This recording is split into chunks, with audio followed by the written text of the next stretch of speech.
All right, good evening, good evening. Welcome to the 1855 Masterclass presented by Invest Durham. I don't know, we do hands on head. I don't know what we do with grown-ups. All right, everyone, welcome to the 1855 Masterclass brought to you by Invest Durham. We are going to get started in just a few moments. So if you're hanging around the beverage area, maybe make your way this way. It will be open again. We didn't do last call, I apologize, but we'll do it before the evening's out. It will be open again. I can't see a thing, so I'm thinking people are moving. This is great. All right, well, thank you for joining tonight. This is going to be an incredible evening. I highly recommend, if you can handle the distraction, that you take some notes on your phone. We're going to be covering a very timely topic tonight around leadership. And so leaders are learners. So if you take some notes, you're going to hear some incredible recommendations, tips, wisdom. So if you can do it without your Snapchat going off or whatever you're using these days, I'd recommend take some notes, write some names down of people you meet, maybe some LinkedIn profiles. This is one of the events where you want to network, get to know the folks on the panel, and get to know the folks that are sitting beside you. So without further ado, I'm going to invite Mr. John Henry, who's the regional chair, up to do a few words. So please give a round of applause for John Henry.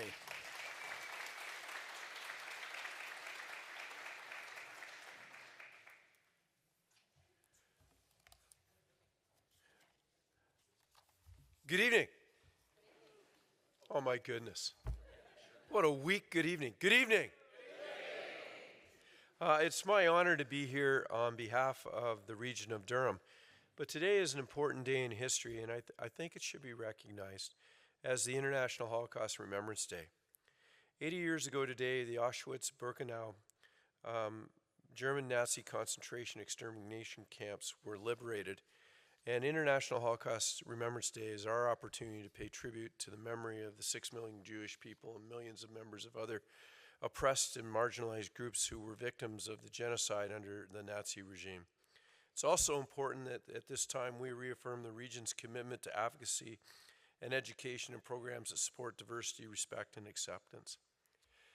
I'm excited to be here tonight, and I want to welcome you all to the 1855 Masterclass in what promises to be an engaging and thought-provoking evening. I'd like to begin with a land acknowledgement that the region of Durham exists on lands that the Mississauga and Anishinaabeg inhabited for thousands of years prior to European colonization.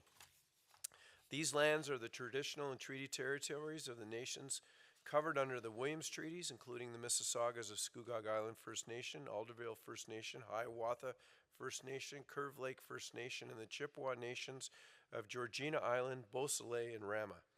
We honor, recognize, and respect the Indigenous peoples as the right holders and stewards of the lands and waters on which we have the privilege to live. In our efforts towards reconciliation, we continue to build and strengthen relationships with our First Nations, as well as our large Métis communities and growing Inuit community here in Durham. We commit to learning from Indigenous values and knowledge, building opportunities for collaboration, and recognizing that we are all connected. It's fitting tonight that we are here in what once was an elementary school. And for almost 100 years, students were taught in the classrooms of this very building. And now tonight we are gathered here in the pursuit of learning. And I want to thank 360 Insights for welcoming us into this historic space. For nearly 2 decades, this company has given brand names the tools they need to improve their partner marketing and incentive spending efforts. It is a true success story to come out of Durham region, and its reach is well beyond that, with locations in New Brunswick, the U.S., and the U.K. I also want to thank 1855 Technology Accelerator for organizing this event. 1855 is Durham Region's very first innovation accelerator, filling a much-needed gap to help local tech companies to grow on the global stage. And it has been pivotal in growing the innovation community in Durham region. And both these organizations are testaments to the groundbreaking, forward-thinking businesses and business development happening in our region. We have worked to create a culture of innovation and encourage entrepreneurship and brings big ideas to life. With strong local partners, high-caliber network of post-secondary institutions, and dedicated economic development staff across the region, we have built a vibrant and dynamic innovation ecosystem, one that is recognized for driving advancements in clean energy, automotive technology, advanced manufacturing, and more. And we're a community made up of smart, talented, and ambitious people and partners who turn research and development assets into jobs and investment. And our work is paying off. We are creating smarter and more connected communities and improving the lives of people here and around the world. And in 2024, Durham Region was recognized as a fully certified intelligent community, and this past September, we were named one of Canada's best locations to invest by Site Selection magazine. These designations demonstrate how we are using innovation, technology, and digital inclusion to enhance the lives of our residents and drive economic growth. But innovation demands strong leadership, and there is no doubt that the leadership in business has evolved significantly over the years. From the new technologies to the shifts in economic thinking to global pandemics and changing regulations, the landscape has not been stable. Shortly, our speakers will share their expertise through this changing landscape. I am pleased to introduce a friend of mine who will be sharing insights with us. Don Lovisa is a community leader. He transformed a college and did so many amazing things for the province of Ontario and the region of Durham that when I thought he was going to retire, I didn't really believe him. And I've watched what he's done in our nuclear industry, and he continues to do. His dedication to education, innovation, and transformation has left a lasting legacy on Durham College and the region of Durham. So now, 1855 Masterclass invites you to listen and learn from one of the most amazing people I know. And when we come together as a community to connect and network and learn, we are strengthening all of Durham Region's businesses, community, and the future of our region.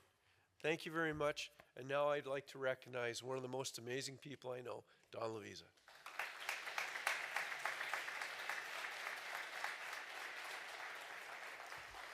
Well, thank you, John. A very kind man, isn't he? So I also want to thank, good evening, by the way. I want to thank 1855 in the region of Durham for this opportunity to share a bit of my leadership journey. And hopefully through my stories, you reflect on some elements of your own leadership and how, as leaders, we must respond to a forever changing landscape of business, society, and a connected world. You know, I was asked to do this. Dennis Croft gave me a list, and it was listed about 12 things. Just talk about these. And I thought about it. I thought it was a semester-long course, but then he said, no, you have 20 minutes. So I'm going to do my best to try to impress Dennis, I guess. But, you know, for fun, I looked on Amazon, and I learned that there are 57,136 books with leadership in the title. So what do I have to offer?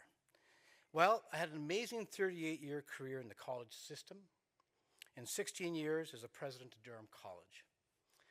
And you know, the college is a business like any other operation. It depends on sufficient revenues to cover expenses. It's faced with constant disruptions.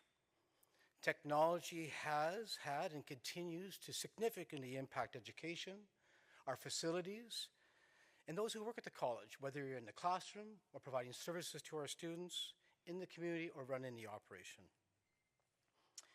You know, I don't think I've ever stopped learning about leadership. All through my journey, every challenge presented to me, whether in conversation with others, at every level of an organization, outside the organization, with governments, with communities, I continue to learn from others. You know, looking back, one of my very first leadership lessons, which I've carried forward all these years, came from a mistake. And as we know, mistakes are a part of life and the growing pains of any job. Early in my career, I bid on a contract to deliver truck driver training in 4 remote communities in northwestern Ontario. The contract was worth $1.25 million. It required setting up classrooms across the Northwest, equipping those classrooms, renting trucks, and hiring staff. Well, I hired a fellow by the name of Bill W. Bill had great credentials, more than anybody else and appeared to be the perfect candidate. So we proceeded. We equipped the classrooms, we bought furniture and computers and the equipment we needed to run the programs. Then, of course, we needed trucks. So Bill arranged to rent trucks and came to me and said he needed a $200,000 advance to pay for the trucks. Well, he had the paperwork in hand, and I sent the requisition to accounting for $200,000 to pay for the rent. Well, Bill received the check on Wednesday. And the next Monday, when classes were supposed to begin and the trucks were being delivered, I received a call that the classroom was empty and locked. With trucks waiting and students waiting, I went to one of those locations, and sure enough, everything was gone. In all 4 locations, I found out, including the $200,000, including Bill. He cleaned this out over the weekend. You know, after taking many different actions, I drove 3.5 hours to talk to the college president and the senior dean I reported to. Can you imagine what was going through my mind? Well, that's the end of my career. I'll be fired. So there I was, walking into the president's office with everybody looking at me, or at least I thought they were looking at me. And I explained what happened. After some thought, the president said to me, well, what have you done about it? I explained the steps I took, and the response was, well, how can we help you? With a sigh of relief, like, wow, we proceeded to delay the program, to regroup, called police, our lawyers, our funder. We began the program 2 weeks later. The government agency that funded the program accepted our strategy and paid for all the program direct expenses. The college received no contribution or profit and was out a few bucks. But this experience taught me about leaders. Leaders standing behind employees at every level. It taught me to be a risk taker, to always be transparent and to be honest about any mistakes that might be made. And of course, I never made the same mistake again. I also learned about policies and that my signing authority far exceeded my role in the organization. And from that point forward, my approval level was $25,000 with the dean's signature. So lessons learned by all of us. But, you know, throughout my career, I have remained a risk taker, a dreamer, and a person who believes that great things can be achieved with a strong vision, a commitment, and the help and support of others. The help and support of others. There are many examples, from the time of the truck driver program to becoming the president of Durham College, and how I learned lessons from others, both at the top and across the organizations that I worked for and volunteered with. I've learned there's always going to be challenges, mistakes, missteps, bad decisions, and the fact that we're all humans and we can't always be at 100%. You know, we all have things happen to us in our lives that draw our attention away from work. And showing empathy for those in that situation will do more for your organizational culture than anything else. And don't spend your time worrying about the idiots that are trying to abuse the system or trying to get out of work. Instead, spend your time and your energy with those who want to make a difference. I need a drink of water. So we're going to move to 2008. I was asked to step in as president of Durham College. As the president, I was presented with a problem. The college had been running deficits for over 8 years, with one exception. Like all businesses, the revenues did not support the expenses. Our product selection was insufficient to bring in new customers or students, and our government grants were shrinking. The college needed a new strategy, a plan to bring our expenses in line, increase revenues, and take a close look at our program and our service mix and deal with any and internal operational issues. I was very fortunate that Durham College had many long-term dedicated employees, a strong leadership team, and a board of governors who were prepared to work together to make the college into the incredible institution it is today. I think for all of us, a common approach in leadership is to surround yourself with intelligent, dedicated, courageous, and honest leaders who are ready to roll up their sleeves and challenge each other to develop a plan that worked. And like any plan, there will be, and there always will be, hiccups along the way, and those who just don't want to play. But those were the opportunities for us as a team to learn from each other, to collaborate, and take the necessary risks and deal what was in front of us. And I think one of the most difficult things to do when you're in a crisis, and is to invest. But that's exactly what we did. while dealing with the challenge in front of us because we knew we had to invest in new products, programs, services, new infrastructure, and support development of our employees, our culture, and the adaptability of our college.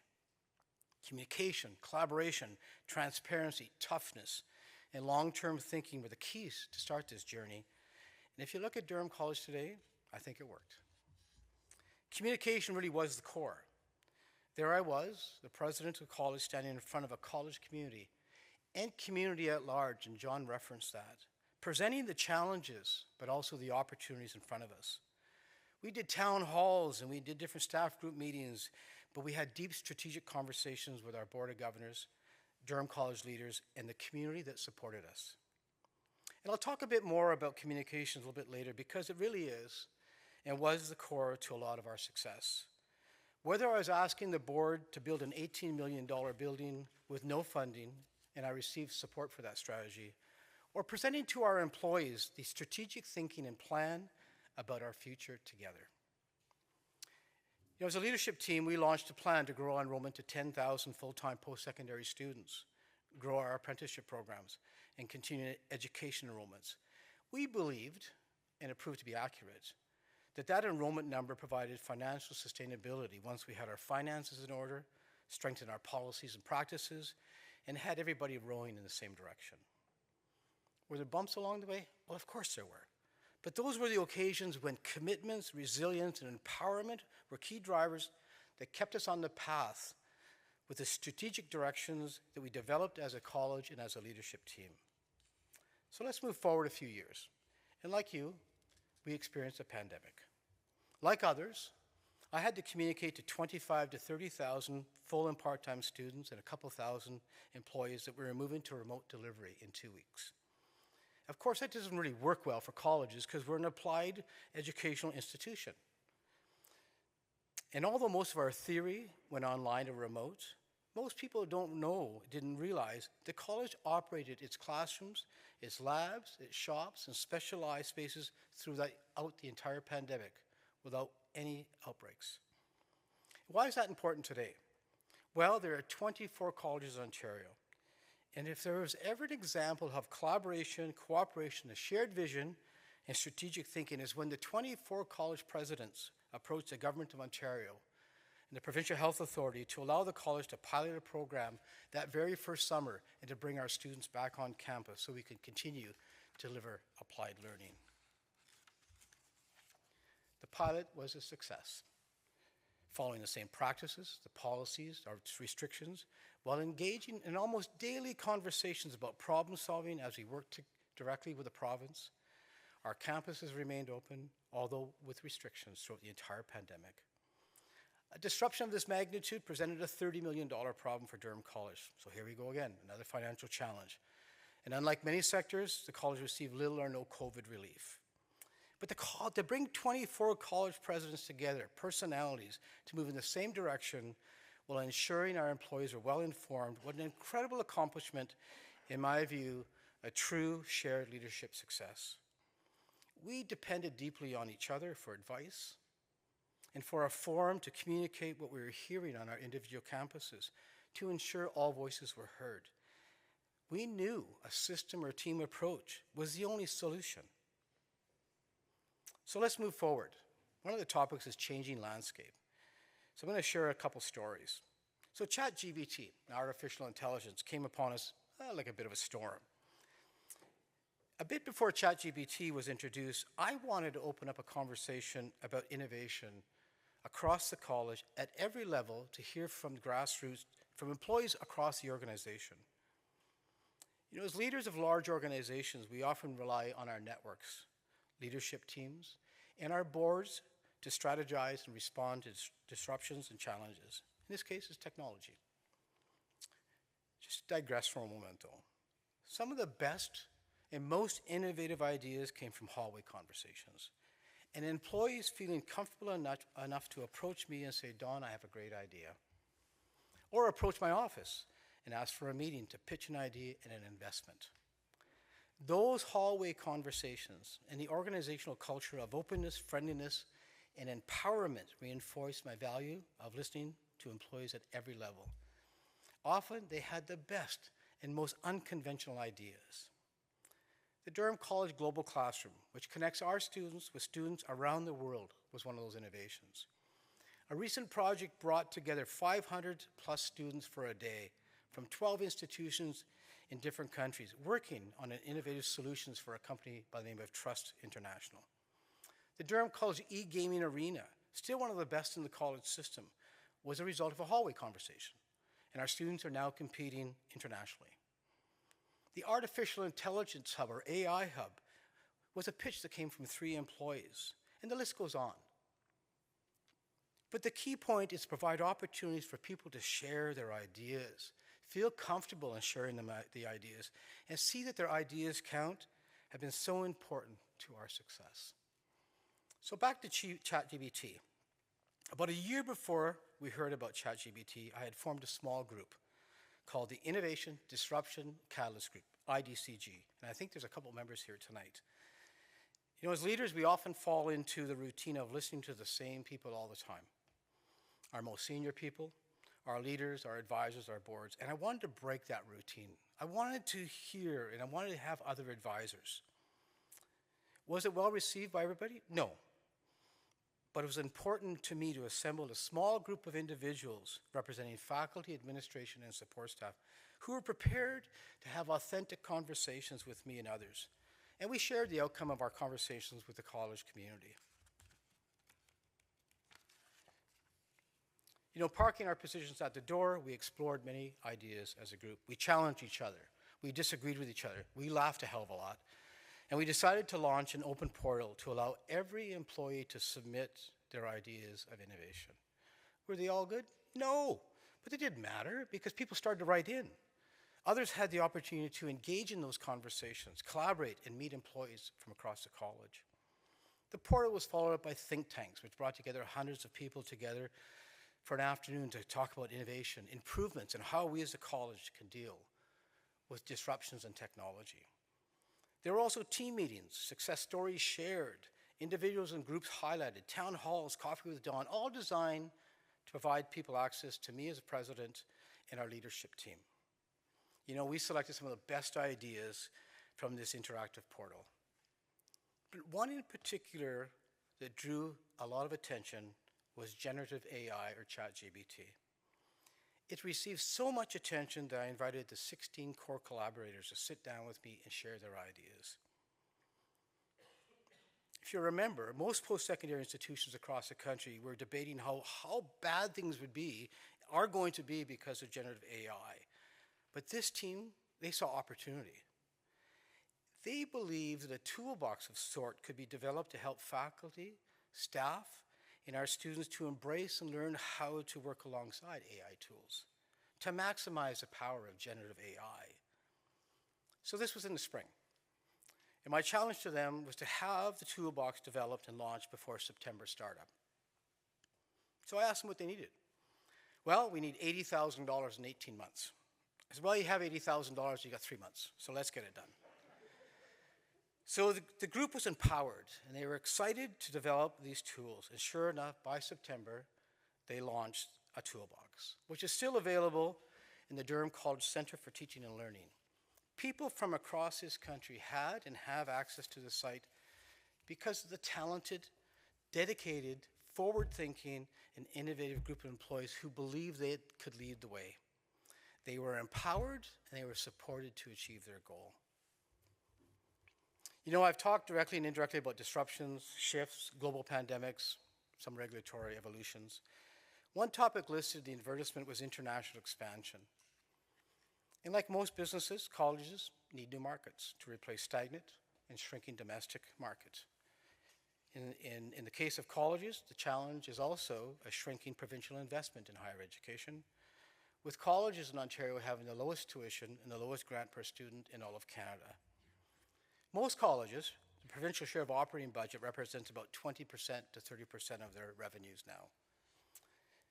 Like other businesses, the global market was cultivated, and we've seen a huge expansion of international students entering Ontario and Canada, with many colleges establishing campuses in other communities and other countries. International expansion, though, for all businesses come with a new set of risks, along, of course, with a new set of opportunities. As we've seen in the province, the rapid expansion of international student enrollment has provided colleges with a new revenue stream to replace shrinking revenues from typical sources. But still, like other businesses, there's always political, geopolitical, and government policy risk to international expansion. And we're now seeing the impacts of a growth strategy that was not sustainable. The house of cards have fallen. So once again, college leadership must demonstrate adaptability and agility to a new set of circumstances and market realities. And like other businesses, the Trump effect may present some challenges. But if history is any indicator, international enrollments may rebound to a sustainable level as international students will stay away from a Trump-run country. And we saw that in the past. You know, I look forward to some of the panel questions coming up and digging deeper into some of these topics. My stories today represent some of my leadership journey and that of those who worked with me. I've talked about fixing problems, leaning on others, and working with others to create plans and long-term strategies that brought Durham College into a new era. Our strategies have strengthened its reputation, its educational quality, and operational excellence. I spoke about the need to invest in the future, even when there might be limited funds. Strategically, those investments were and continue to be critical to business growth and success. I've also referenced the broader community, because without community, there is no college. Without collaboration, cooperation, connection with community leaders, and the college community, much of our success would have been far more difficult. You know, as leaders, we have the responsibility of making our community better and should expect the same from our teams. With a commitment to community, we continue to add skills. We position our leadership in the community and we help build stronger organizations as well. I hope that one key message that was heard was around communication. A willingness to be open and transparent and encouraging employees at every level to become more innovative, entrepreneurial, and comfortable speaking to senior leadership and taking risks. What's really important to support that message, though, is the need to celebrate. To celebrate the successes and acknowledge of those who do their job well. Those who go far beyond expectations, and of course, the true innovators. You know, all organizations represented here today or in the broader community must embrace adaptability. Embrace the fact that change is constant and will continue, and that we as leaders have a responsibility to help our organizations understand those challenges, identify the opportunities, and help to remove the barriers that people see in front of them. Barriers that stop them from innovating, prevent them from being creative, and stop them from seeing their own dreams come true as well. Thank you for listening to my stories. I hope they've made you think and reflect on your own leadership journey. Thank you. Good afternoon.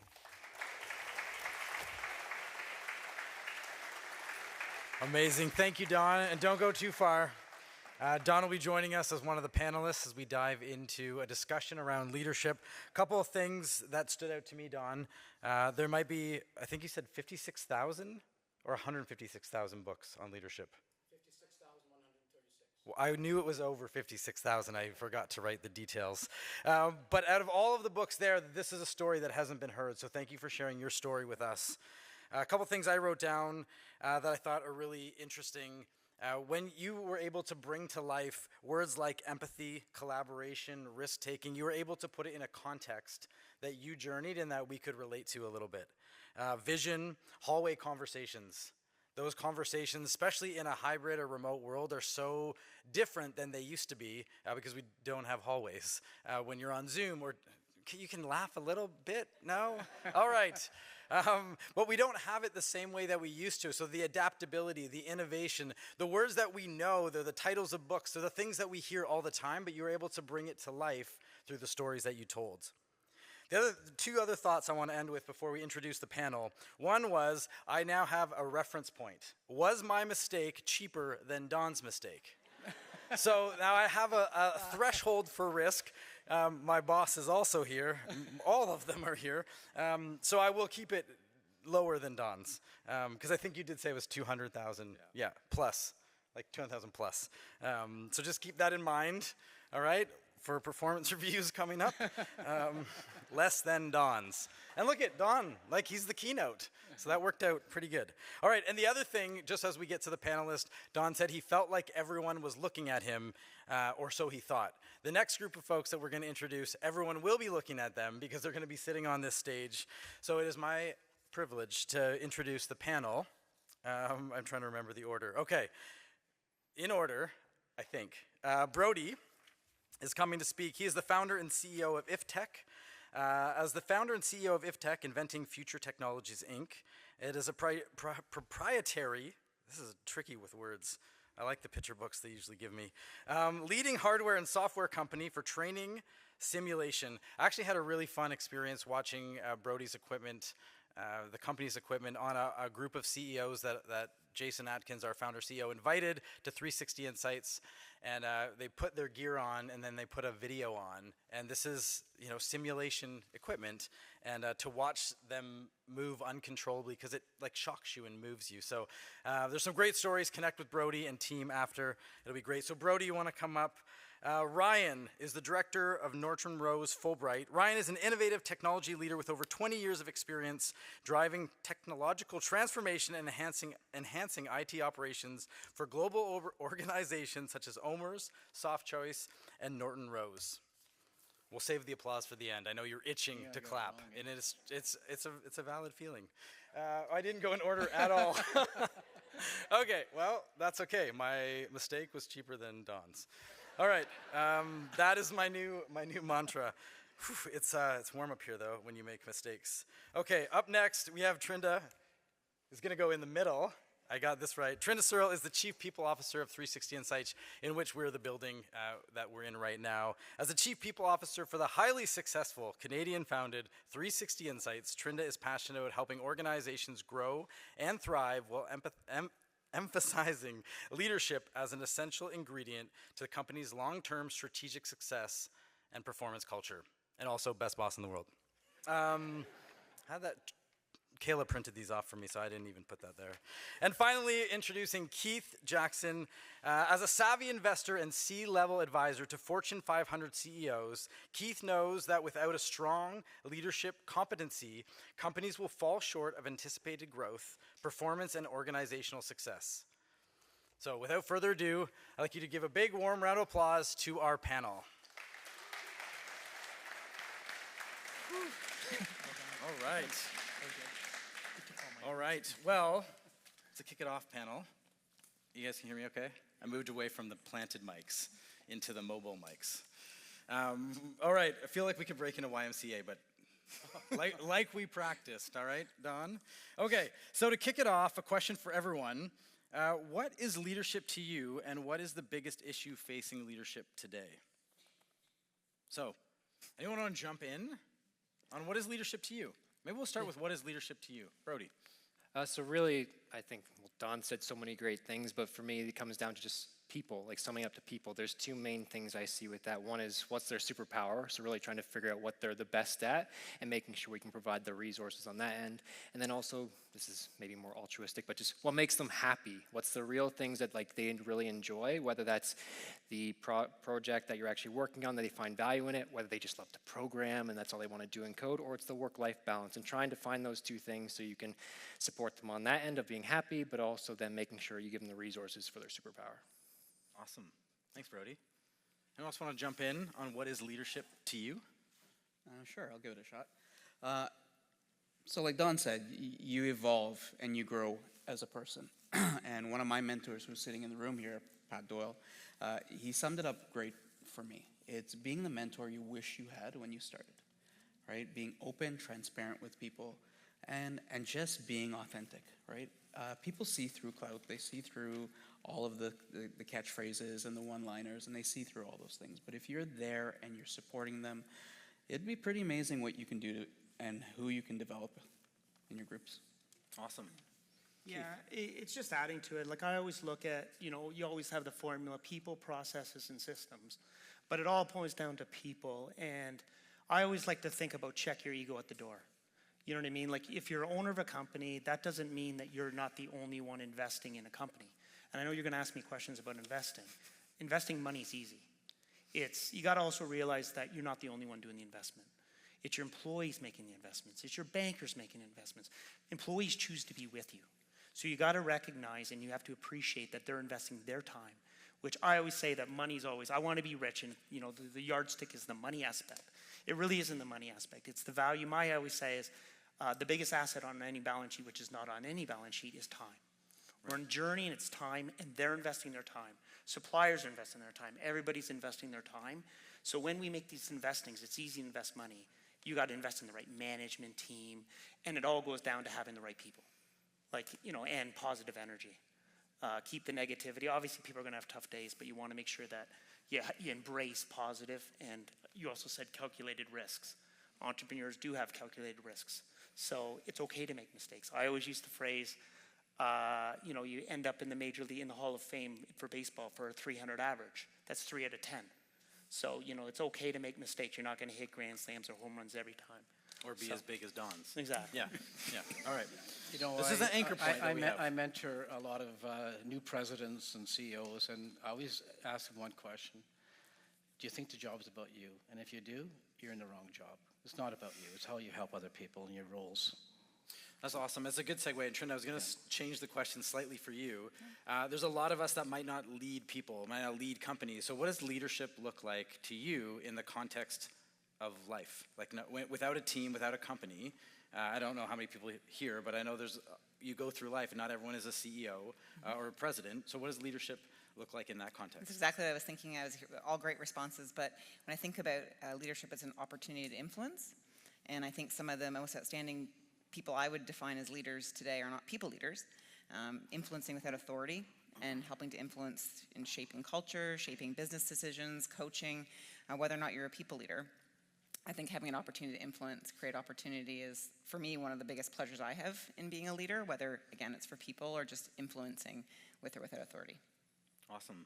Thank you. And for anyone, to start off, what is the challenge facing leadership? Whether that's personal leadership, I'm leading myself, or leading a team, what do you think is the biggest challenge facing leaders today? One of them. I think one of the things you have to look at is just having a good emotional intelligence, right? Being able to understand. I think Don touched on this several times, but just be able to understand what people are going through in their personal lives. One thing with the pandemic, it really showed us that we are really insignificant in the grand scheme of everything, right? So be there for people, invest in them, and you really, you know, you invest in your people, and they will surprise you every single time. Yeah, thank you. And also, I think being true to yourself, knowing what you bring to the table, and really do a self-assessment and say, you know, like right now, I come from a finance background. So I'm pretty good at finances, Excel spreadsheets, but I also don't, you know, I like to think I know about sales, marketing, but I truly don't. I leave that to my partners and know, like I can give my opinion, but that's their subject matter expert. So it's, again, checking the ego at the door and understanding what I bring to the table, what our employees bring together, what everybody brings to the table, because you want to make sure that if it's very important for the business, you want to make sure that those voids are filled. And Absolutely. You want to surround yourself with positive people that you know, ultimately give yourself and the business success. I think for me too, it's like the things that you never predicted or that you were not trained for, and people are looking up to you looking for answers. So the pandemic was a good one. Yep. Trust me. Great one. Yeah. Everyone's looking up. Travis and I work in the people and culture team here at 360, and people are looking to you for guidance on what to do. And I'm just like, Durham College didn't train me on what to do in the midst of a pandemic for your people. Still a great college. Yeah. You should go. They missed a course, but other than that, it's great. You know, a week and a half ago, life looked different in terms of how you were helping your people, and now you have a new sort of lob ball thrown at you. So it's unpredictable stuff where you have to be humble enough to know that you don't necessarily have all the right answers, but you listen, you empathize, and again, you get further and further away from your formal training. I'm sure now Durham College is probably probably training people, professionals, on what to do in the event of a pandemic. But yeah, when people are looking up to you and you don't necessarily have the, the past examples to draw on. Absolutely. Which I would say then that also, like, with everything being said here, like, definitely leading by example is super important, but also knowing that you can make mistakes and making sure that people can see that you've made mistakes and it's okay, and that they're able to do the same thing as well. Because you make them feel pressured and put all that on them, it makes it so it's more reserved, and then you don't get to see what the actual team's doing as a collective and working towards the same goals. Absolutely, thank you. Don, just curious on that, the biggest challenge or issue facing a leader today.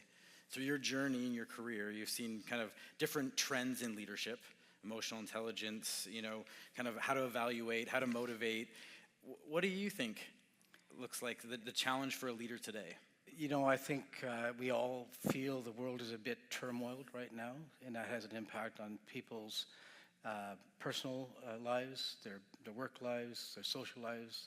People are stressed about what's going on. And I think as leaders, trying to provide some sort of sense of calm in your organization, that it's going to be okay. There's a bump in the road, and we're going to get through this bump in the road. We have before. It's trying to make sure that people feel like they're supported. And if they're supported at work, then of course it can also help them within their personal lives as well. So, and I think just because of the turmoil in society and globally, I think it's having an effect on everybody, including leaders. Absolutely. Yeah.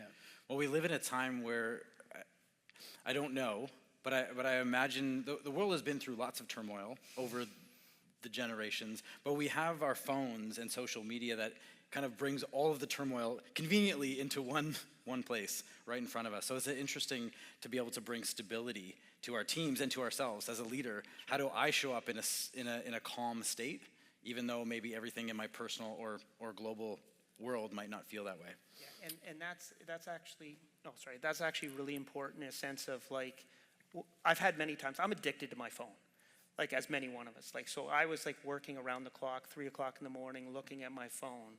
And even when I'm around my family and you're looking at your phone, you're doing work. So I consciously made the decision about a year ago that, like, I'm there, but I'm not there with the family. Yeah. So it's absolutely like, and I started recognizing that I'm out working on the clock with my phone, so I actually had to put it away. Like, put it down so you spend quality time with the family. And I think it's important these days, especially with the pandemic, with all this, is make sure that the pendulum doesn't swing too much. Obviously, there's going to be peaks and valleys as you go through life. It's easy to say to an entrepreneur owning their business, hey, go home on 5 o'clock on a Thursday. It's not that easy sometimes, but you got to make sure that you got to have life balance. Well, I think what you highlighted there is that we're a leader in multiple areas. So in that sense, you took a look at your life and evaluated as a leader, like how you want to show up for your family, right? And so you had to make some choices around how you spent your time, your technology, because it's around attention, right? Don, you talked about creating access, right? How do we create access for those around us? Because it's about influence, Trinda talked about. And so when we think about what is infringing on people's access to us so that we can support them. So I love that. Thank you for sharing that as well. When I think about leadership tips and tricks, and someone wants to be a leader, again, from whatever vantage point you're coming from, what would you recommend? You've got an audience here. People want to know, what does it look like to be a leader? What is one thing that I should work on? Open up to the panel. What's your tip for leadership growth? How can I become a leader? Listen. You need to listen, you need to empower, and you got to hold people accountable. I know those are textbook words, but you got to live it. Yeah. You got to live it. You have to, hey, listen, and it's okay to make mistakes, and if it's okay, you learn from it. Like, if I had $1 for every time I make a mistake, I'd be a multimillionaire. At the end of the day, it's okay. Right. Learn from it, pivot, and also prepare. Like, one of the things is liquidity, having enough. Like, everybody goes into ventures and thinks that I want to be rich. It's going to be roses and leprechauns, and in all reality, things are not going to go as planned. So you got to build contingencies. It's like people with home ownership. You want to get a line of credit. You want to get the facility liquidity when times are good. Unfortunately, it's not so good when you're out of work. So you have to plan for rainy days, and they come, and so that you can weather any potential storm or unknowns that come along the way, and they will come. Yeah. Which is okay. Yeah. It's just how you pivot and you adapt. I would say figure out why you want to be a leader too. You know, the natural assumption is your strongest player on a team, the subject matter expert, should therefore lead the team, and not necessarily the right. Sometimes it works perfectly, oftentimes it doesn't, but figure out why you want to be a leader. You know, is it that you want to have the influence? Is it that you want to be informed, so you want to be at a certain table? What is it that you want to try and help change, accomplish? Or is it just your desire that you like to help develop people, and that's your strength? So figure out what you want to do and why you want to become a leader, and at what level you want to be a leader, be it a people leader or not. Thank you. And I would say when it comes to leadership also, like we're always learning, you're always trying to find the next step. So whether you're running your own company or in a business, if you're in a business, try to find people who are senior to you can lean on to get more information of what you need to do if you're going the right track or wrong track. And if it's a company that you're running, try to actually build an advisory board that has people in those different areas who've gone through those processes, because there's always more to learn. Well, I was going to ask Brodie, just stop there for a second, because you started this company, right? Yes. You set out to be a leader, or you set out to build the cool technology, and now you ended up being a leader? Yeah, so I started the company with my dad. We were playing video games, and from there we're like, we want to make something cool you can wear and feel like you're actually there in that space. Thought I was just making like hardware and tech, and then I realized I was making garments. Right. So that was kind of a big transition there, and then also realizing I had to lead people in that process. So yeah, just like one step after another. So it kind of transitions to the next question, and it specifically says everybody but Don. And that I realize now it's because Don has already answered the question. It's not because we're excluding Don. But wanted to talk about maybe your biggest mistake that you've learned from. So maybe your biggest aha moment. And Don already shared it. That's why we said everybody but Don. It's okay. I just thought Kayla was being very mean, but she wasn't. She knew Don had answered it already. Yeah, can you think, and it may have to be your biggest one, but is there a moment that stands out where you're like, wow, that was a very learning moment for me? Keith, your eyes lit up. I don't know if it's because you're scared or... There's been so many of them, but I had the pleasure of starting up with Virgin Mobile with Richard Branson. And we started up in the prepaid phone business. And then we were moving to the postpaid, which is essentially, bill after the use of phone. And we were going to market, and me being the head of finance, we were going in and we were saying, okay, how do you want to, and we were competing with Kudos at the time. And then we had to go very quickly. So we decided to go, and I gave the green light on how we give credit. And essentially what we did is we call cluster scoring, which I'm not going to bore you with how cluster scoring works. Thank you. But it depends, it's based on where your postal code is. Okay. So if you had a good postal code in an affluent type area, guess what? You get approved. Right. So guess what? There was a lot of people that were from Rosedale. They got So approved. in one weekend, we had so many, the fraudsters got used to it. And in one weekend, it was $25 million in fraudsters because we opened up the floodgates. And it's not so much the phone service fees, but it was actually the handsets and the subsidies associated with it. So I gave the green light on the clusters, and then I'll never forget that discussion with Richard and the Bell, because we were a joint venture with Bell as well. They brought the network, and it was like going to it and like sort of, and Richard said, don't worry, we all make mistakes. Move on. So I thought it was going to be fun. My mistake was minor. Yep. But you learn Was from it your cheaper than mistakes. Keith's? So Yeah. the fortunate thing is we were able to grow it to over 2 million subscribers. So it worked out quite well for Mr. Branson. It does sound like the cluster part was accurate. Cluster. Yeah. In terms of the takeaway, what would you say if you had to boil it down to a takeaway from that experience? I know you said Richard, said we all make mistakes, but what was your big takeaway from that moment? Be a louder voice. Okay. Be a louder voice if you're going to do the finance, because there was pressures from the marketing, the sales, and the whole team saying we got to go. And just being a louder voice to say, we needed 2 to 3 weeks to get a proper credit strategy in place. So Don't ask Don; he'll give you 1 week. Yeah. And boil it right down. Yeah. So Awesome. Well, thanks, Keith. Appreciate that. Anyone else? I think mine were now hearing this, were slightly smaller scale, but more like, I would say, higher volume of maybe more felt like reputational errors to myself. Everyone maybe has done the reply all when you probably shouldn't, or sending out an unprotected password, a very sensitive file, and not protecting it, which I always do now. If you work with me, you know that, and sending it to the wrong person. Those types of reputational things, but And I think my biggest takeaways, if that was going to be your follow-on question, was because I made so many of those, let's call it somewhat minor and recoverable mistakes earlier in my career, and I've made them, more recently too, is my ability to be empathetic towards people who I work with, whether they work directly for me or alongside me, in terms of let them make those little mistakes. They will password protect everything they send out on the next go rounds, and that you learn from it, right? I created a sensitivity and made me more diligent in future, and thankfully mine were a little more recoverable. It's not a competition, all and right? one really bad payroll error, but that was really early on. Brodie? So I would say for me, it's just the work-life balance, having gone into the business from when I was basically just starting it when I went to university, and then the amount of time and everything, I just put more and more and more time, and eventually that versus life, actual activities and stuff completely shrunk to the point where we'll say in the last few years, all of a sudden, different weddings or things, and not going to those or what have you, and realizing, wow, I'm missing time with people that I actually care about, and having to reflect on that and realizing what is actually the priorities with things, what should I be doing? Because I know when it comes to business, you always want to do more, you always want to go further, faster, but there's only so fast you can go when it comes to these things, and you need to have that proper balance. Yeah. Awesome, thank you. I think for me, it was one of my first projects, Windows 7 deployment.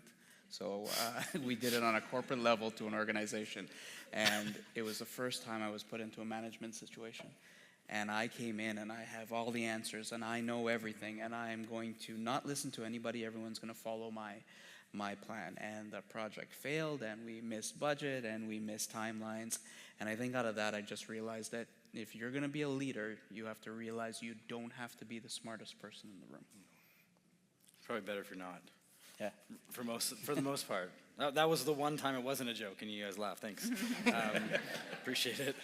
For Trinda and Ryan, specifically, so we're facing a workplace with, I didn't know this, 6 generations in one workplace. How does that affect, and we can talk about it later, I've got them all written here, they're apparently true. There's 6 generations. We even organized ourselves according to the list. So you can take photos if you want, post it to social media. What are the challenges, and how does that affect leadership in the workplace, having 6 generations? Which means we're all a little bit different. Switch spots? Just nod your head. Yes. Yeah. How does it affect leadership in the workplace, having multi-generations, the most ever in any time in history?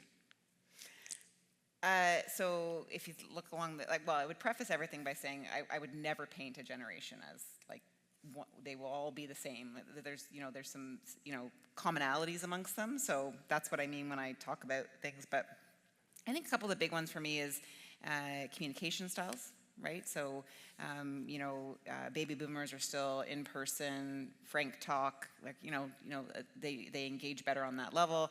And you move through Generation X, and we're kind of comfortable with a level of written communication, but have grown up with that being possibly email, things like that. And then you move to millennials and further beyond, and they grew up on social media. They communicated. I mean, my parents dropped me off at school, and they knew who I talked to, and that was it. My daughter grew up with friends an hour away. Rarely was she dating somebody or meeting up with somebody that went to her own high school. She was talking to people, hours away. So very savvy with that technology and that form of communication. And then I think, just because of the area that I represent with people and culture, from a talent perspective, as we're recruiting and hiring, you see, the baby boomer generation, and then it goes on a scale of, they want more direction. They're a lot more comfortable with closer management when you have your older workers. And then when you move along the spectrum to people coming out of school now, they're interested in social impact, your company's values. They're there for the work, but ultimately they're more interested in what the company's out to do, what their impact on the world will do, and therefore what their contribution will be. And again, not the same across all of it, but you have to adjust what you're doing, what you're offering, how you communicate to tailor to the generation you're working with, assuming they meet that stereotype. Of course. Yeah. Ryan. I think for me, a lot of what you said rang true to me. I don't like the buckets, because there's so many negative connotations when you speak to them. We had a leadership training session at Norton Rose, and we wrote about each one of the different generations, and every single thing on the piece of paper was negative. So I think you need to break away from those, look at where they can succeed. You know, their learning styles, their ability to apply their knowledge, their ability to communicate with people, and that will help you build a proper, well-rounded team. Because you do need an individual from almost all of those different walks of life and groups in order to have a well-rounded organization. Yeah, it's a fine balance of jumping to the stereotype and also understanding there's differences. I was talking to someone about, like, did you get my email? And they're like, whoa, it's so formal. No, email feels like an unformal? Not formal. Informal. I knew there was a part at the beginning, like the doctor, right? Yeah. Like a prefix. And they felt it was formal. It's a prefix for the word. And I felt that it was not formal, but you have this kind of gradient, so it's important to understand that. And I liked, Ryan, you talked about what Brodie mentioned around superpowers, almost like individual on a personalized level, and then also looking at it in the big buckets there. Brodie, coming over to you, how do you feel about access to leadership for mentoring and building your experiences as an upcoming leader within technology? Sure. So I would say if we were talking 10 years ago, it would be basically non-existent. But now I think it's actually become a kind of a forefront when it comes to whether it be just Canada in general, or Ontario, or even here in Whitby with 1855. Like, it's actually the idea of like providing the support and advisory to startups and everything there. Like, they have that now, and it's great. Like, I have an advisor, at least one I deal with every week, and then other ones I email. Actually, let's see. Okay, at least 2 I meet with every week, and then there's a few other ones I'm emailing, and we're building their advisory board as well to help and support that additionally. And there's so many different areas in which, like, once again, you're not going to be expert in anything. If you're expert in one thing, that I think is awesome. Right. More than that is quite a big feat. So having that support is amazing, and we definitely have that now here. And the great thing, it's also in Whitby. So awesome. Thank you very much. And then Keith, jumping over to you, as an investor, obviously you're looking for the balance sheets, you're looking at the revenue, you're looking at all these things. But when it comes to leadership, what are the qualities of a leader that you're looking for when you invest in a company? Again, investing in a company, it's easy. Again, I'm going to sound like a broken record. It's easy to invest money. It's actually investing in management and a team that you trust. You know, to be fully transparent and to be also realistic. Most investors come in and say that it's either a passion project, you know, they're friends or whatever. I want to go do this, and they don't have a financial business plan or anything. So you want to make sure that you're surrounded by people that you trust, that have integrity, that share the same visions that you do. They don't have necessarily the same attributes, because I remember we all bring different skill sets to the table, and it's understanding. But I also want to surround myself. I've come to, and I don't want to sound like an old fogey, but I didn't look at you. Hey, listen, I'm the old, like, but is I want to be surrounded by positive. I don't have a lot of tolerance with negativity. Right. It's okay to have bad days, but I find that with negative people, surrounding myself with negative people brings me down, and I let it bring me down. And so I've just chose the stage of my life that I'm not going to be surrounded. It's okay, you have a bad day, I'll pick you up. But if you know those people that are always around, they're always coming back, there's talking smack about people, I don't have time for that. Yeah. You know what I mean? I want to be surrounded, and I'm fortunate in my business with my partners that, you know, it's not all, you know, sunshine and roses, as I said, but, you know, a lot of positive energy. The other thing that's important when you come into any sort of investment is have an exit plan. People, it's easy to enter. You got to have an exit plan. So I always ask anybody who wants me to invest in their, however, my time, my energy, is what is your exit plan? It could be 5 years, 10 years, 12. If you don't have an exit plan, then you know, it's a passion project. You know, it's a lifelong. So you have to have that. And in addition to due diligence, the cash flows. I'm looking for also people that have some financial acumen, meaning they have an appreciation for it. Many people sit there and say, oh, that's finance's problem, that's finance's problem, that's finance's problem. But when you're going to be an entrepreneur, you're going to go into business, you have to, you'll quickly realize that you might have a bookkeeper and accountant beside you. You still have to have financial background, and you have to have the ability to track the metrics. If you're not measuring, you're not tracking it, how do you define if you're successful or not? So even though we're a very small company at Town Brewery, we go through a rigid month-end, you know, granular detail, building up budgets, holding people accountable. You know, my partners hate me for it, but it's actually, they embrace it. It's the highlight of their month. They embrace it, and they track it. They track it, and you know, and then what you said was you need to celebrate your successes. So not everything's successful, and not everything works, but you have to celebrate your successes. Absolutely. With the people, and reward people for their successes. Awesome, thank you. I'm going to throw a question you didn't prep for, but I think we would be remiss if we didn't talk about mentorship when we talk about leadership. So I'd just love to hear what your thoughts are on mentorship. We don't have a ton of time, so like a snippet, but mentorship. How do you find a mentor? What is the role that mentorship plays? Or maybe what does it look like to be a mentor? Those are the kind of, it's open-ended, but I'll open it up to the panel. Mentorship. Critical to your success. And you'll find that if you admire a certain leader and you reach out to that leader, most leaders will give you time to talk to you. Maybe not a formal mentorship, but it's so critical to everybody's success. And I'm mentoring 2 new college presidents across Canada right now.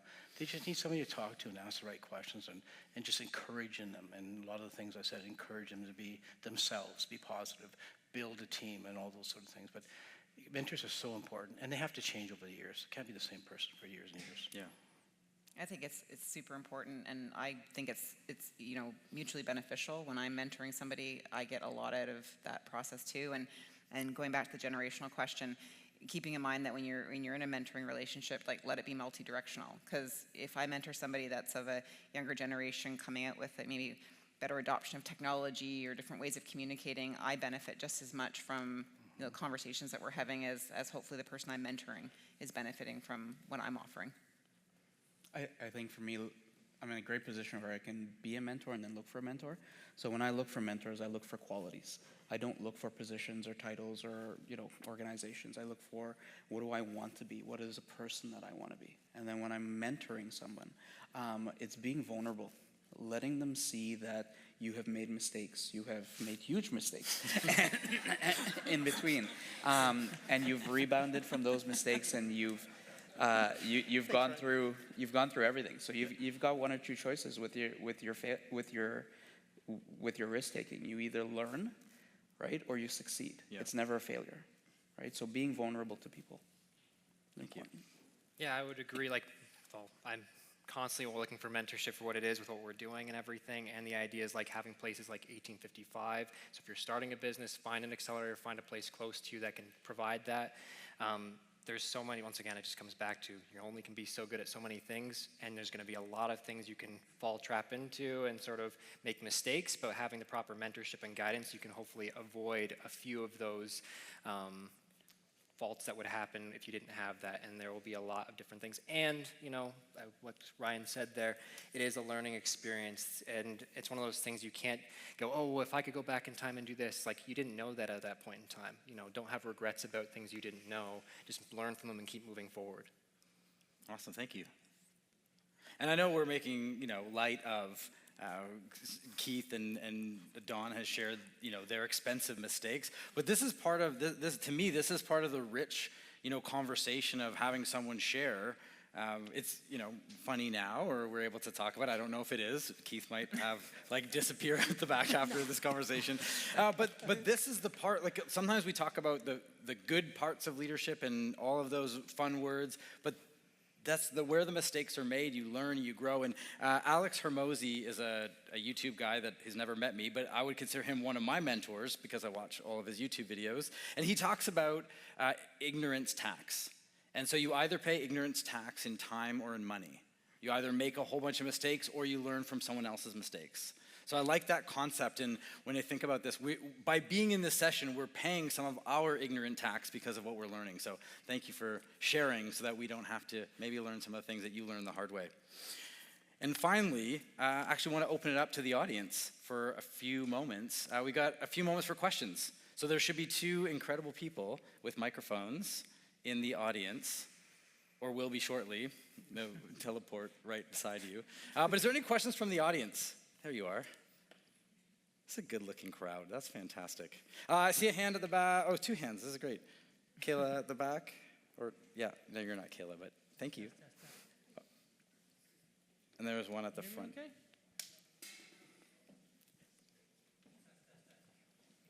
Or you could yell it out. I've got good ears. All right. Maybe not working now. Yeah, so I guess if you were going to kind of put some context or a title on my question, it's kind of around leadership and time management for the individual contributor. Something that I've noticed as an individual contributor, you got quotas to hit, targets to meet, right? The pressure is on. And what can be challenging is to then take opportunities to be a leader, right? And to mentor others around you. I'll give you an example real quick. We, as a previous organization, in between leaders, we had 3 new hires. They were just feeling their new role out, and I had targets to hit, but definitely tried to stand out and help them along the way at a detriment to myself, right? Because you have to listen, you have to be attentive, you have to support these folks, right? And I guess a question to the panelists would be, as an individual contributor, how do you kind of balance that time between achieving your own goals and your targets that you have set up for yourself and for your team, and supporting those around you and your team to help raise them up? That's a great question. Okay, that's good. I would say, managing up so far as you're communicating to your leader where you're spending your time, so that if you have to sacrifice one for another, you've been communicative about that. But I think it goes without saying that if you're investing your time in helping to coach and develop other people on your collective team, and presumably, I happen to know this is a 360 employee, presumably there's going to be a team benefit to the development and the onboarding of your team members. You are investing in yourself by de facto. So while you might not be servicing a specific tactical thing associated with your own individual contributor role, you are servicing the better good of the team, and therefore it is benefiting. But it is really important, leading is oftentimes about managing up and communicating where you're at with your own individual people leader, and making that part of your one-on-ones and the conversations that you're having. So it's a good way to kind of balance it out, because you might not be planning it the way that your leader would be expecting it, and that's a good kind of time to collaborate and align on what you should be doing. Oh, thank you. There was a question at the front. Wait. Oh, you got one. Okay, Do perfect. I get to go? Hey, Travis. Hey, it's Bobby, one of your BDMs at 360 Insights. First off, thank you, panel. You've been an absolute delight. We've talked a lot about people leadership and technology, and one of the biggest things my boy Don mentioned was ChatGPT. Sorry, Eric and Ryan. One of my biggest obsessions. As people leadership grows and AI grows, how are we going to meet that balance between making sure that our team is up to date with that artificial intelligence and making sure that they're leaders themselves? I feel a lot of people are worried about AI and being replaced, but I think that friendship between the two should merge, and it's our leaders that will handle that.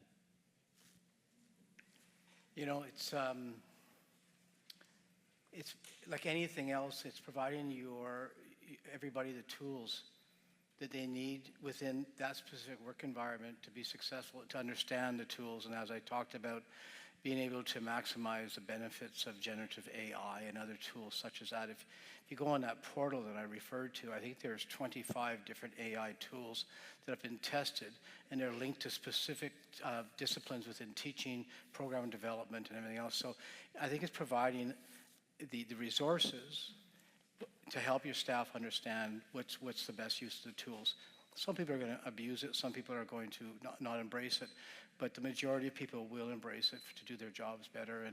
But it's also, it goes back to communicating, helping people understand how important this is. And it's not a trend, it's here to stay, and we need to learn how to use generative AI to our advantage as an organization, as individuals in an employment, and as a team as well. I'm actually an AI chatbot, so this whole event has been hosted by Boop Boop. We got a few more minutes. That's right. Oh, can everybody hear me?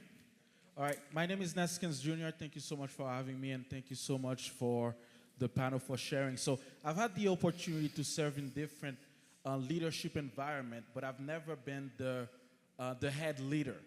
And due to my character, one of my principles, I strongly believe when we are in community, we ought to challenge each other because we have the responsibility to always help each other to be the best we can be. Unfortunately, the head leaders don't always like that about me. So when we have all of you that are very experienced to some level, except the youngest guy, you share that, earlier. However, I'm just curious. Is there a way that you have make it, done this year as well, creating an environment where people can speak up, that for people that you're serving are able to challenge you as a leader without, doing it in a toxic or, a way that it's not, taking it personal? Is that making sense? Yeah. Yeah, I think it's a great question. Well, the best leaders are generally, the smartest people, I would say, are not willing to ignore good advice. The biggest thing I always say, we have our company all hands, or we have anonymous surveys, whatever it might be, is when you're putting what I'll call maybe tension, or you're challenging something, it's how you come about, how you show up towards it. If it's done respectfully, it's done in the tone and the appropriate audience towards helping, it should be well received. Smart leaders take good advice and they don't ignore an opportunity to improve. But that's not always the case.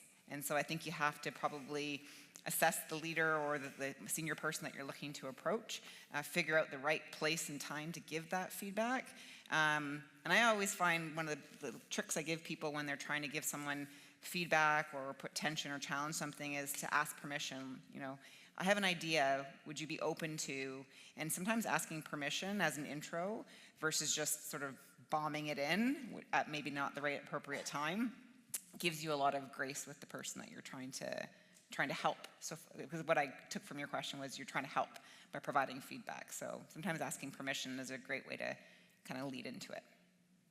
You want to jump in there, Keith? Yeah, and I think, we've had many issues where I've never been actually in the hot seat as a CEO. I've always been the CFO.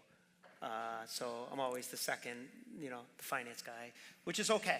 But what we do is a lot of companies obviously do town halls and contribute and having an all-purpose, there's let us know where we are tracking as we go throughout the company, because everybody contributes to this company's success. So knowing there's nothing worse than, you got somebody in, let's say, accounts payable, and they don't know, are we making money? Are we not making money? They're there all month end doing the results, but they don't ultimately ever see the results or how we're doing. So we use the scorecard. So there's the town hall meeting on a quarterly basis we used to have. But then we also had social outings, and then we also had presidents or CEOs fireside chats that presented people opportunity in a smaller, more intimate, so that, not their managers, direct managers or individuals there, so that they have an opportunity to have one-on-one, and again, it also gives an appreciation that when you are in the hot seat, when you are in the CEO hot seat, he or she's got a lot of responsibility. So also an appreciation throughout the whole organization, what he or she is going through day in and day out, because they obviously have that responsibility to the board and the shareholders. I drove my leadership team crazy, because I'd go down the hallway and talk to everybody, students and anybody that would talk to me, and people had great ideas. And so I'd go to my leadership meeting and say, listen, I think we should look at this. Oh, Christ on. But it's just, you have to be there, present, you have to be welcoming, and you have to invite people to the table. You just invite people to the table and find whatever mechanism works for that generation, right? Bring them to the table, listening to them. Yeah. I always, when I talk about giving feedback, remind people that, you can build up this bank account. So your constructive feedback is probably going to land better when you're also coming with the positive feedback. We always say in our surveys and whatnot, people tend to come with feedback. It's like TripAdvisor. You hear the bad stuff, but you don't ever hear the positive reinforcement of the good stuff. And so if you're someone who likes to give a lot of feedback, just make sure that you're doubling down on the positive parts, the parts that you want your company to put more gas on, to put more energy around. And then when you come with the constructive feedback, you're that positive energy that helped contribute and recognize what the company was doing well. Is a great way to earn up that bank account. Awesome. Thank you. One final question. There we go. Can't see a thing, can you? Sorry. No. Oh, two. Oh, yes, we can hear you. Okay. So one of the questions I have is you can't help but kind of look on the stage and see only one woman in a leadership role at this point. I'm like, there's the lack of diversity is a little bit visible, and it has been, but that landscaping has been changing. So how would you recommend getting more kind of diversity into these leadership roles and mentoring of those? Yeah. Don, I know you've done a lot of work on your leadership You know, teams? again, it depends on the organization. If you go into the college system, you have more women in leadership roles than men. The president level, it's not quite balanced. But if you go to like the senior vice president level, there's far more women in those roles than there are men, and and they eventually will work their way into that. But it depends on the sector. I mean, there's some sectors that are dominant men, some sectors are dominant women, and yeah, we have to find our way both on our boards and our leadership teams to ensure that we have good representation and women diversity and everything else that we look at now for boards and leadership. So you get those different opinions, or different worldviews, different dialogues with people, right? And it enriches the conversation. And I think to your point, yes, the sectors matter, but change is happening. It's just happening really slow. I work at Norton Rose Fulbright. It's one of the largest law firms in Canada. Our managing partner is Jennifer Teskey. She is a dynamic, exceptional leader.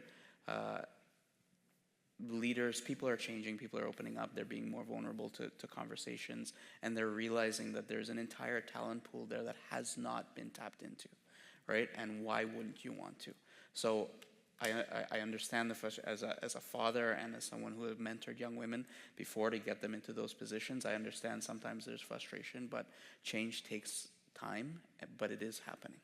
Yeah, that's our strategy at 362. It's about building the bench. We're a female-dominated company, and we have tons of leadership representation, but transparently, as you go further up in the organization, you start to see fewer. But because we're so bent on, learning and development and career pathing, we are building the next generation. It doesn't happen overnight, nor do you want to drop people into a role that they're not quite ready for. I sit alongside two pretty badass female executives. I sit in a very traditionally female role, so it's great that I sit in a leadership role, but I have two female executives that don't sit in a traditionally female-dominated role, and it didn't look like that a few years ago, but it's beginning to move. So I think, to your point, it just takes time, and companies that are intentional about it will get there over time at the right pace. Awesome. All right, well, I want a big round of applause for our panel. Thank you so much. Incredible. I clapped for myself. I've got Jason Atkins is going to come up to say a few words with Brian Henry. They're still here? Are they waiting in line at the bar? Oh, yeah, there you are.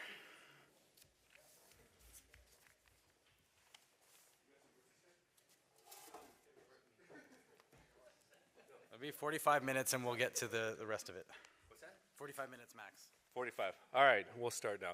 I just want to say a big thank you for those that don't know. 1855 is a passion project, so no exit strategy. But 1855 was really started about 10 years ago. The idea from it came from I just raised a lot of money and had dinner with this guy, Jim Balsillie. I don't know if anyone knows Jim Balsillie, but he's the CEO of RIM. And I was like, great, I'm going to go talk to Jim and see how to build a billion-dollar company. And I said, I'm going to build a billion-dollar company. He's like, oh, great. Like, where are you guys based? And I was like, Whitby, Ontario. And he's like, oh, awesome. What other big tech companies are there? And I was like, none. And he's like, yeah, so you're never going to build a billion-dollar company. I was like, what? And he said, there's never been a billion-dollar software company built by themselves. You have to build a community. So I came back to Whitby, found my good friend Peter LaBelle. He was in economic development. I said, we need to build an innovation area. At the time, we had Spark Center. We had both the college and the university both have entrepreneurship centers there, but nobody's really focused on post-revenue organizations. And so at the time, Don Mitchell just became mayor of the town. So we put him in a car. We drove him to Waterloo. We met a bunch of people. We came back. We pitched council. 5 years later, we created 1855. That's how long it takes in politics. Sorry, John. But we created 1855 in May of 2019, or April 2019. Peter sadly passed away in May, but he was able to see it get opened. And then we had to find great people to help us get it launched. And Brian was one of those, hence it's the BDO Accelerator. So thank you, Brian. Round of applause for Brian and join in. Yeah. And then 10 months later, we had COVID. and I don't know if anyone dealt with COVID, but we just built an accelerator for companies to come together to collaborate, and we told them all to go home, you know? And so it was a really interesting ride in the early days, but we've come out of that, we've been growing, and in 5 years, and I'm sure Dennis or Kayla could correct me if I'm wrong, but I think it's 26 companies, 314 employees, and $8 million raised in capital from those organizations. So round of applause for all the companies involved. And then I do want to say a quick thank you to, I don't know where Kayla is, I can't see you because it's bright up here, but Kayla and Dennis, maybe you guys can both stand up because you guys put on tonight. You guys made this happen, so thank you so much. And then over to my friend Brian, who helps fund all this. Oh, thanks, thank man. you. Appreciate that. I'm not really sure what I'm supposed to say after all that, Jay, but so yeah, about 5 years ago, Jay comes to me and goes, hey, I want to build this accelerator and we need some partners and I want to show you the model. Now, when I'm thinking of model, I think he's going to put some spreadsheets together. There's going to be a big analysis behind it. We went to his house, and for those that were at his old house on Garden Street, went in the back room there. No joke, he pulled out a Post-it note. And he started to model out what this was going to look like. Now, accountant by trade, Keith, you're my man, spreadsheets, P&Ls, all that stuff. I get what he was drawing up. I basically said, Jay, just tell me what you're thinking. And it really does come down to that idea. And I think, Don, you summed it up really well. Like, when you have a community behind an idea and the willingness to actually support it and work through it, it's amazing what you can accomplish. And over the last 5 years, if I think of the risk that was taken in 1855 and the energy that's gone into it, it's pretty incredible what it's been able to create. And events like this around Masterclass, to bring this back to our community and see this, you know, at the forefront and hear a topic about leadership, it really shows the power of this organization. So as much as Jay wanted to thank me, I think he deserves a big round of applause for taking that risk and putting that idea out there. So, as Travis mentioned, and as Jay mentioned, a huge thank you to Dennis and Kayla for all the effort that went into today. A huge thank you to our panelists and the speakers tonight. It was a lot of fun to watch. I learned a ton, so really appreciate all the, what was it, ignorance, what was the term you said? Ignorance tax. Tax, perfect, that works well, nice. All the ignorance tax and putting that knowledge on us, and a huge thank you for everybody who came out to support tonight, so thanks so much, I appreciate it. All right, in the final moments here, I was just actually reminded of a story. I was helping a friend move, and one of his John Maxwell books, who's a leadership, one of my favorite leadership authors, and a leadership book fell out of his cabinet we were moving. And I was like, oh, John Maxwell book. He's like, haven't read it, but they're all the same. You could have it if you want. And I was like, what? Because I was just so shocked because he already felt like he knew everything. He's like read one book and he felt like he knew about leadership. And so tonight, when you think about all of the information that you've taken in, one takeaway I'd like to leave you with is that leaders are learners. How can you continue to learn? Also, in the mentorship space, who do you have on your bench? One of my mentors said that your mentors don't need to be alive, they don't even need to live near you, and they don't even need to know you. It can be through podcasts and books, but it also can be the people in this room. So as you go out and you get some drinks and there's food and there's beverages, please don't leave quickly because there's so much here and we want you to enjoy it. You can also be thinking about how can I offer something to someone that I could mentor and who could I maybe get as a mentor that I could learn something from. It's not a lifelong commitment. It could be a phone call, it could be a coffee, something that you could learn from and that you could pass on. Because I guarantee you there's people that you're sitting beside that you don't know that have some bit of wisdom that they could pass on to you, and you have something that you could pass on to someone else. So maybe just instead of talking about the Kansas City Chiefs going to win the Taylor Bowl or what's happening in the world, you might figure out something of value. Not that that's not valuable, but there might be something of value that you didn't realize that you had to give or that you might want to get tonight. And before we're done, final thoughts. I'd just like to thank the 1855 Masterclass sponsors, and those are Invest Durham, the region of Durham, Ontario Tech, the town of Whitby, BDO, and 360 Insights. And also, I know everyone has thanked Kayla, but I'd like to thank Kayla once again for putting this incredible event together, including the drinks, the food, the panelists, even the chairs. She brought the chairs up this afternoon. So big round of applause to Kayla Demopoulos.